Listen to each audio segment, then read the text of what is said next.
எங்களுடைய இந்தியா கூட்டணியுடைய வெற்றி வேட்பாளர் சசிகாந்த் செந்தில் ஐஏஎஸ்.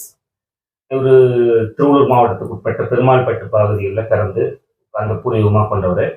சென்னையில் வளர்ந்து ஐஏஎஸ் படிச்சுட்டு கர்நாடகாவில் 10 வருடங்களாக பல்வேறு பணிகளில் பணியாற்றிருக்கிறாங்க. குறிப்பாக அவருடைய தந்தை நீதிபதியாகவும், தாயார் மத்திய அரசு ஊழியராகவும் இருந்திருக்கிறாங்க. சசிகாந்த் செந்தில் ஐஏஎஸ் அப்படின்ற பட்சத்திலேயே அது அந்த வேட்பாளருக்கான மிகப்பெரிய தகுதியாகவே ஐஏஎஸ் அப்படின்ற படித்த படிப்பு மிகப்பெரிய பங்காக இருக்குது. எளிய மக்களோட நன்றாக பழகக்கூடியவர். குறிப்பா ஊடகங்களை நல்ல முறையில் அணுகிறார். சமூக நல்லிணக்கத்தை பத்தி அதிகமா பேசுறாங்க, சமூக நீதி பத்தி பேசுறாங்க. தேர்தலுக்கு வர்றதுக்கு முன்னாடியே அரசியல் சார்ந்த பணிகள்ல அடையாளப்படுத்தப்பட்டவர். பொதுமக்களால சமூக ஊடகங்கள்லையும் பொதுமக்களாலையும் பல்வேறு மேடைகள்லையும் சமூக நீதியும் ஜனநாயகத்தையும் இந்த ஜனநாயகத்திற்கான ஆபத்தை எப்படி எதிர்கொள்வது அப்படின்றதையும் தெளிவா நிறைய முறைகளை பேசியிருக்காங்க. அதுவே ஒரு மிகப்பெரிய விளம்பரமாகவும் இருந்திருக்கு. கூடுதலாக ராகுல் காந்தி அப்படின்ற அவரோட நெருக்கமான தொடர்புகள் ஏற்படுந்து எல்லா விதத்திலுமே நேரடியா ராகுல் காந்தி கிட்ட கொண்டு போய் சேர்க்கிற அளவு அவருடைய ஆலோசனைகளை பெற்று செய்யக்கூடிய ஒரு மிகப்பெரிய சக்தி படைத்த வேட்பாளராக இருக்கிறார். எளிமையானவும் கூட வலிமையானவரும் கூட.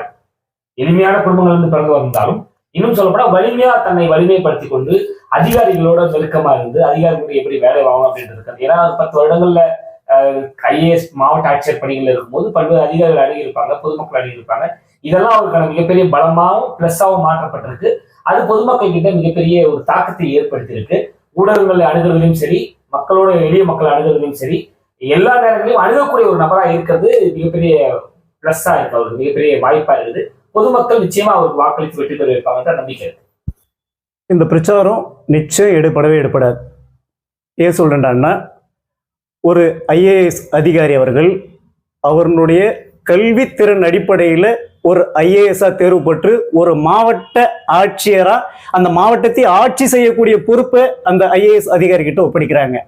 ஆனா அவரு ஒரு கட்சி மீதான ஒரு வெறுப்பு, அதனால நான் அரசியலுக்கு வரணும், அரசியலுக்கு நான் அதை சேவை செய்யறேன் அப்படின்ட்டு ஒரு மாவட்டத்தையே நிர்வாகம் பண்ண முடியாம இடையில அந்த பணியை உதறிட்டு ஒரு அரசியல் இயக்கத்துக்கு அரசியல் இயக்கத்துல ஒரு எம்பிஐ வெற்றி பெறது குறிப்பா எல்லாருக்கும் தெரியும். ஒரு 5 ஆண்டு வரைக்கும் தான் அந்த பதவி இருக்கும்.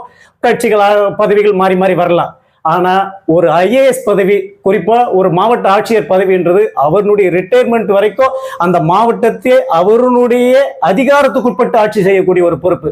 அந்த பொறுப்பை தொடர்ந்துட்டு இன்னைக்கு அரசியலுக்கு நான் செய்ய போறேன் அப்படிங்கிறத எந்த மக்களும் இதை விரும்ப மாட்டாங்க. அப்படின்னா இவர் ஒரு வெறுப்புணர்வு இருந்துச்சுன்னா மாவட்ட ஆட்சியர் இன்னைக்கு தூக்கி போட்டுட்டு அரசியலுக்கு வரவர் இங்க எதிர்கட்சி ஆகக்கூடிய ஒரு சூழ்நிலை, இப்ப காங்கிரஸ் எதிர்கட்சி ஆகக்கூடிய ஒரு சூழ்நிலை வந்துச்சுன்னா இந்த பொறுப்பில் இவர் எம்எல்ஏ எம்பியாவை தேர்ந்தெடுக்கப்பட்டா கூட இவர் உதறிட்டு போயிடுவாரா அப்படின்ற எண்ணம் இன்னைக்கு மக்களே பேசிக்கிறாங்க குறிப்பா. அதனால நிச்சயம் இந்த பிரச்சாரம் எடுபடாது. நிச்சயம் இன்னைக்கு முரசு மட்டும்தான் இங்க வெற்றி பெறக்கூடிய ஒரு சூழ்நிலை இருக்குது.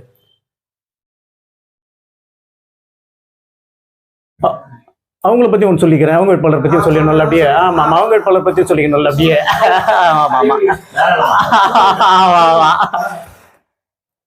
அதே போல நம்முடைய பிஜேபி செய்தி தொடர்பில் ஐயா அவர்கள் சொன்னாங்க, எங்களுடைய வேட்பாளர் பரமக்குடியை சேர்ந்தவர், எல்லா மக்களும் அணுகக்கூடியவர், அவருக்கு நல்லது செய்யணும் அப்படின்ற எண்ணம் இருந்தா போதும், யாருனாலும் எங்கனாலும் வெற்றி போட்டிடலாம் அப்படின்ற ஒரு கருத்தை முன் வச்சாங்க.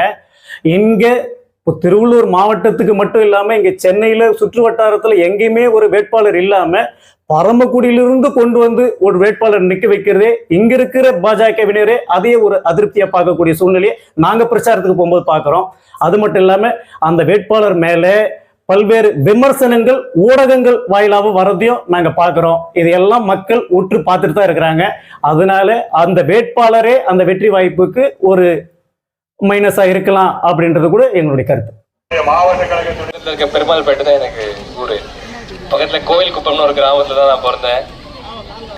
நான் இதே மாதிரி சாமானிய குடும்பத்துல பிறந்து வளர்ந்தவன் தான். அதனால எல்லா மக்களுடைய வலி, கஷ்டம், குடும்பம் எல்லாமே நான் கடந்து வந்தது தான். அதனால உங்களுக்கு நான் ஒரு வாக்குறுதி என் தரப்புல இருந்து கொடுக்க விரும்புறேன். நான் இங்க எம்பி ஆகுறது, உங்க குடும்பத்துல ஒருத்தர் எம்பி ஆகுறது ஒண்ணுதான் நீங்க நினைச்சுக்கோங்க. இப்படியேதான் அடுத்த 5 வருஷம் நான் உங்க கூட இருப்பேன். உங்களுடைய பிரச்சனைகள்ல நானும் பயணிப்பேன். இந்த வாக்குறுதியை நான் உங்களுக்கு கொடுக்குறேன். இதை 5 வருஷம் நான் காப்பாற்றுவேன். 2வது, 2019 நான் வந்து வேலையை ராஜினாமா பண்ணிட்டேன். என் கலெக்டர் வேலையை ராஜினாமா பண்ணிட்டேன். அது ஏன் பண்ணேன்னா, முக்கியமான காரணம் எனக்கு ஒரு பயம் வந்துருச்சு. நான் வாழ்ந்த போது ஒரு நல்லாட்சி. ஆனா வேட்பாளர் தான் இன்னைக்கு உங்களோட பேசுறோம். ஆகினால நம்ம வேட்பாளர் ஒரு நல்ல வேட்பாளர், இந்தியாவில அதிக படிப்பான IAS படிப்பை படித்திருக்கக்கூடிய ஒரு வேட்பாளர், மாவட்ட கலெக்டராக பணியாற்றி இருப்பவர், 10 ஆண்டு காலம் மாவட்ட கலெக்டராக பணியாற்றி இருக்கார். அப்படின்னா ஒரு கலெக்டருக்கு தெரியும் இல்லையா, பெண்களுக்கு என்ன செய்யணும், விவசாயிகளுக்கு என்ன செய்யணும், வியாபாரிகளுக்கு என்ன செய்யணும்.